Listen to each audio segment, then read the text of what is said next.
Hi, my name is Jack. I'm a senior here at Woods Cross High School, and we're here at the open house. Tonight, me and some of the other student body officers, we're going to be leading tours, and I just love how connected everything is, and everything's a lot more open. It feels a lot more social and a lot more unified and together. This is so impressive compared to when I worked here. The entryway itself, it's nothing but a wow, okay? It almost gives me the feeling that, wow, I want to come back to work here.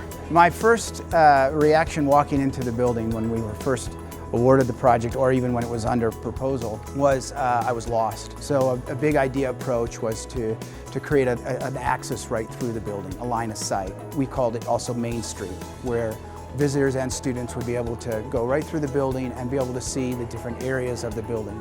There was almost no transparency interior and very few windows, so no daylighting, no views. So we really look for opportunities to open up the inside of the building, to bring in glass so that you can see what's going on in the classrooms and the different learning areas. When we created the student commons, we put a new roof on it so that kids could have more of a connection to what's going on outside. An important part of the design really was meeting with the teachers and the principal, and Principal John Haining was involved, through the process, and he brought in different teacher groups as we were working on different areas. So our understanding of how to make things work was really, really linked to the teachers' involvement in the process.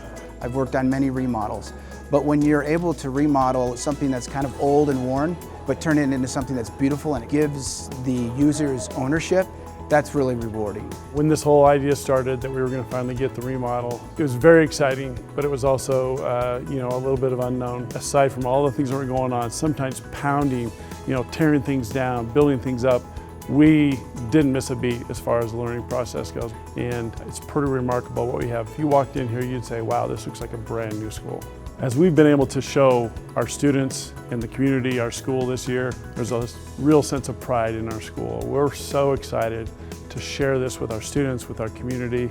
I'm really excited that we're finally through the construction zone and we are like, wow, here we are, ready to go out and learn. It's awesome.